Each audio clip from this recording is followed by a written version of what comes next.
Hello and welcome to session 2 of Managing Life's Worries in Challenging Times. My name is Pierce Murphy. I'm a social work team leader in primary care services in Kildare, West Wicklow. This is a primary care social work initiative.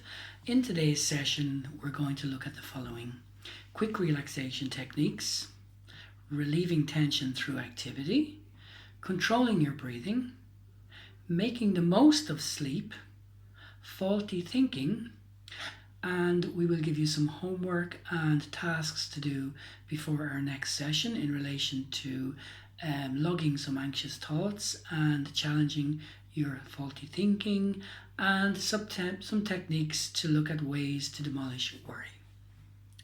So we will begin with a release only relaxation. So relaxation should be achieved within 5 to 6 minutes using this method. Instead of using the full tense and relax method as we did in the last session, we will go through each group of muscles, this time imagining each group of muscles in turn relaxing and the tension flowing from them. So in other words, the tense part of the exercise is left out. So if you begin by imagining your feet and your toes and just closing your eyes and imagining them relaxing, and then moving up your body to each muscle group, to your calf muscles, your thigh muscles, up to your tummy, up to your chest, your neck, your head, and finally your whole body. And just each time closing your eyes and imagining the relaxation and the flow out of those parts of your muscles. So you can practice that in your own time before the next session. Okay, so you can do that exercise very regularly in any position, either standing, sitting, or lying down. So the next relaxation exercise is using imagination. So the aim of this method is to be able to achieve a state of relaxation within 1 to 2 minutes. So you need to decide on what your imaginary device is. So an imaginary device is just bringing yourself to a pleasant memory or moment in your life. So it could be your first date with somebody beside a beach and having a nice sunset, or a holiday, or a nice time that you spent by a stream. It could be a scent of some flowers. Anything that you think of in your life to date that is a pleasant memory to bring to mind. So it works like this. What you do is you sit down, if possible close your eyes, focus on your breathing for a moment and ensure that it's even and normal. So breathing in through your nose and out through your mouth. Then think about and feel all your muscles relax as in the previous exercise. Now bring your mind to your imaginary device and concentrate on it all the time while breathing naturally. So remain passive and allow calmness to take over. If distracting thoughts come to you, don't dwell on them. Let them drift in and out of your mind, again as you focus on your imaginary device. So continue to do this until you feel calm. When you feel calm, open your eyes, remain seated for another moment or so before getting up and moving around. So that's another quick relaxation technique that you can practice. So next we can look at some rapid relaxation. This is a very quick method to help you achieve a state of relaxation. So practice with this should enable you to relax in about 30 seconds. So what you do is as follows. Take a deep breath and slowly exhale.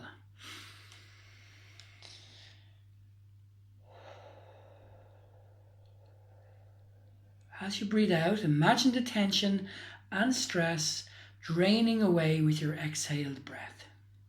So repeat this twice more.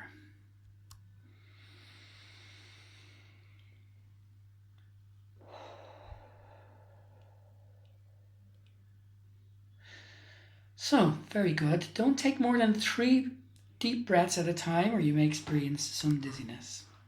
So the aims of these methods can only be achieved through regular exercise.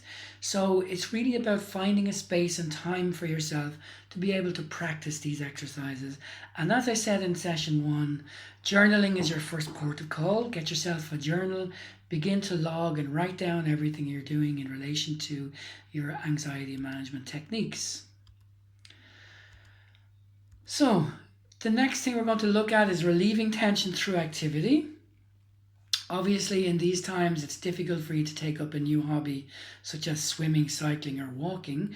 You may be able to walk short distances around your house. This is very good for eliminating tension. Things like gardening, listening to music can also be very effective. So any exercise, indoor exercise, you may like to look up some exercises online or on YouTube or some yoga. All these things will help to promote your well-being, help build your confidence, and help relieve tension and anxiety. Finding a routine and a regular time to do this can be very helpful and can promote better health for you. Remember, have fun and enjoy yourself with these things. You can visit online libraries or online sites to look up different activities or exercises that you may be able to do. So next we're going to look at controlling your breathing. So the controlling breathing exercise is as follows. I want you to place one hand on your tummy, on your stomach. Breathe in through your nose to a silent count of 4, allowing your stomach to swell. So you have to feel your tummy swelling up. That's when you breathe deeply into your body. And then breathe out gently through your mouth and count to 6. Allowing your stomach to return to your normal state. So once again, it's breathing in with 4, breathing out with 6, and your tummy rising and falling. So once more, do that 2 more times. Try to get a rhythm going, counting to 4 on the in-breath and 6 as you exhale. So you're aiming to take about 8 to 12 breaths per minute. At first, the above procedure may feel uncomfortable for you, as though you're not getting in enough air. However, with practice, the slower rates of breathing will feel comfortable, and when you practice, you'll be able to make yourself aware of what your normal breathing rate is.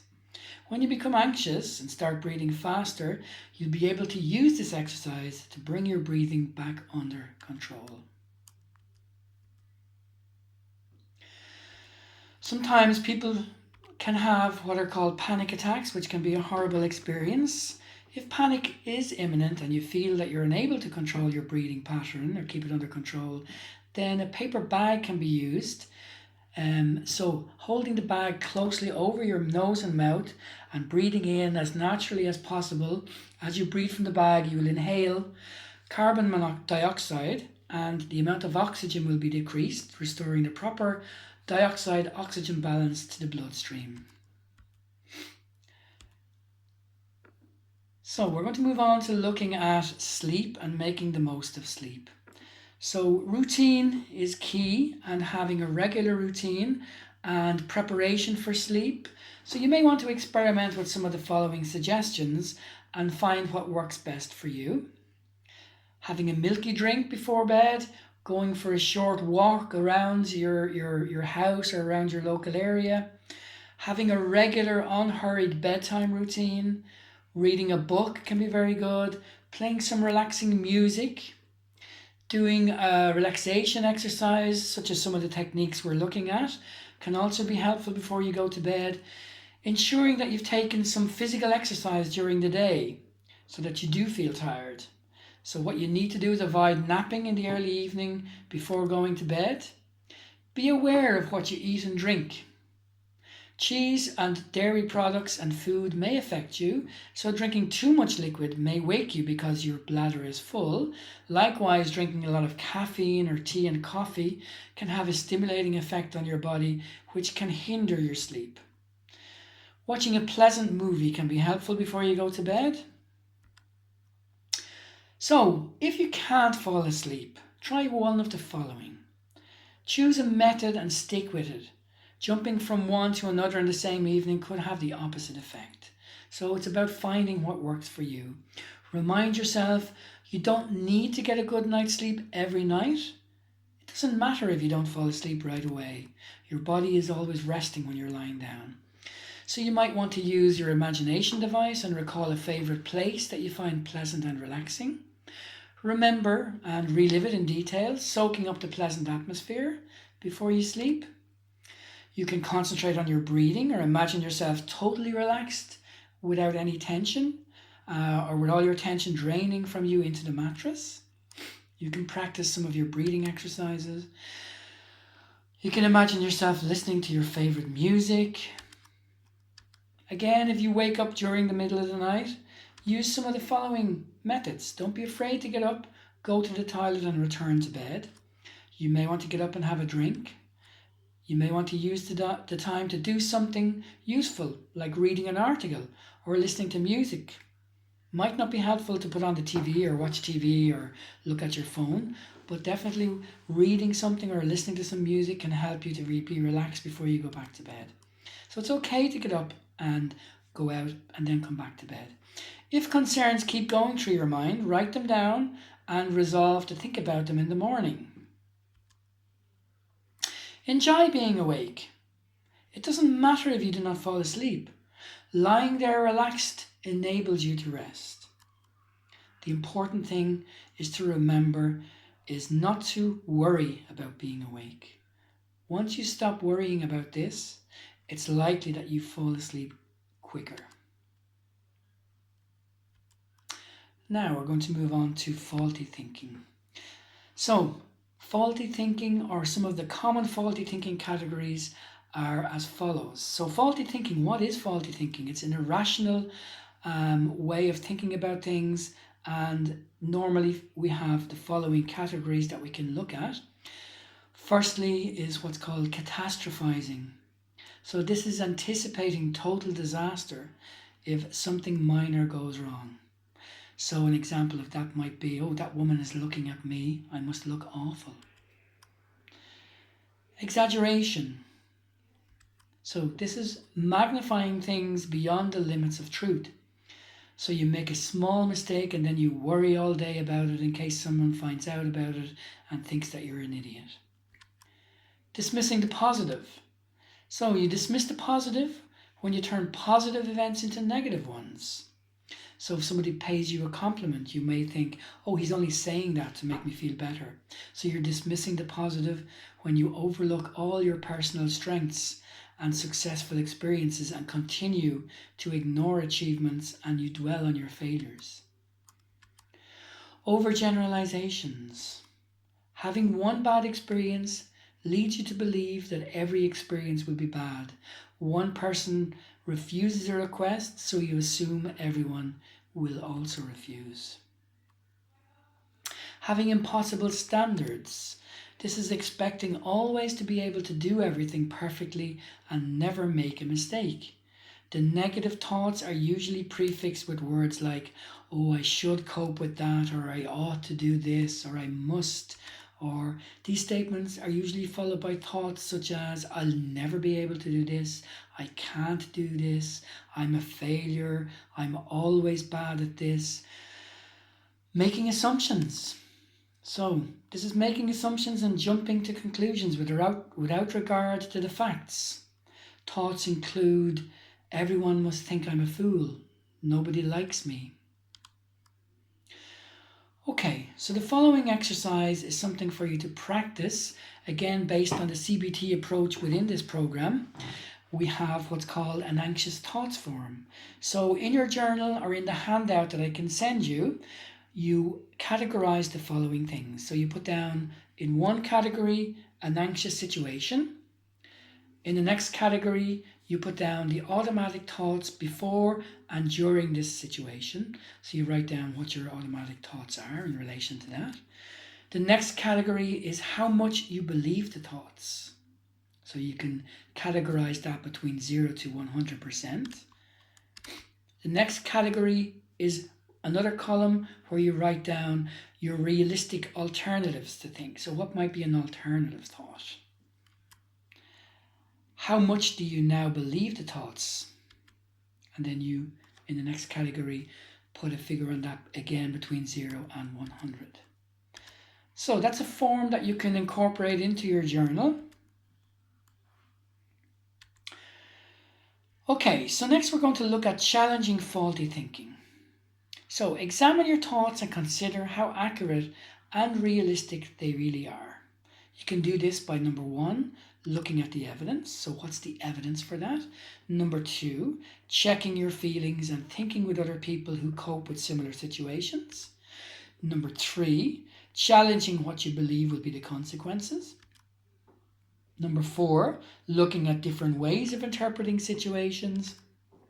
Number 5, asking yourself if your expectations are realistic. Number 6, stating what is realistic to be thinking. Okay, finally we're going to look at making use of mental tension control. So the relaxation and breathing techniques that we've previously learned provide good methods for bringing tension under control. Some additional suggestions are: constantly remind yourself that practicing the techniques on this course will enable you to take control of your life. So control is key. Like I said in session 1, the more you put into this, the more you will gain and get out of it. If worrying thoughts keep running on and on in your mind, pull yourself up short and stop yourself and say firmly, stop. Immediately replace the thoughts with more realistic and rational ones. Don't procrastinate continuously over why you've become anxious. Ask yourself, does this really matter? You may never know why, so why are you worrying? It does not matter as long as you take control of your anxiety now. Don't expect miracles. Learning to challenge thoughts takes time and practice, and there will be setbacks. Distract yourself. So, this is another technique, finding something else to occupy your mind, and based on the fact that you can only concentrate on one thing at a time. So you could engage in some form of mental activity, something to take your mind off things, focus on what's happening around you. Keep yourself physically occupied. So distraction works well for a lot of people, but it's not always the best method for everyone. So you need to experiment and find out what works for you. Again, rehearsing a situation, imagining it in as much detail as possible, the place, yourself, going through your chosen coping strategies, and dealing really well with the situation. Dwell on this image for a while and congratulate yourself on your successes. If you have a particular tense spot, such as bands around your head, imagine these bands falling away and let a feeling of calm gradually wash over you. So again, congratulate yourself, give yourself treats as a way of saying well done, acknowledging that you're making progress, and reinforce this by acknowledging your success to other people in feedback sessions. Stop using delaying and avoiding tactics and tackle problems right away and put the maximum effort into them. So, not all of the above techniques will suit everyone. You will need to experiment and discover what works best for you.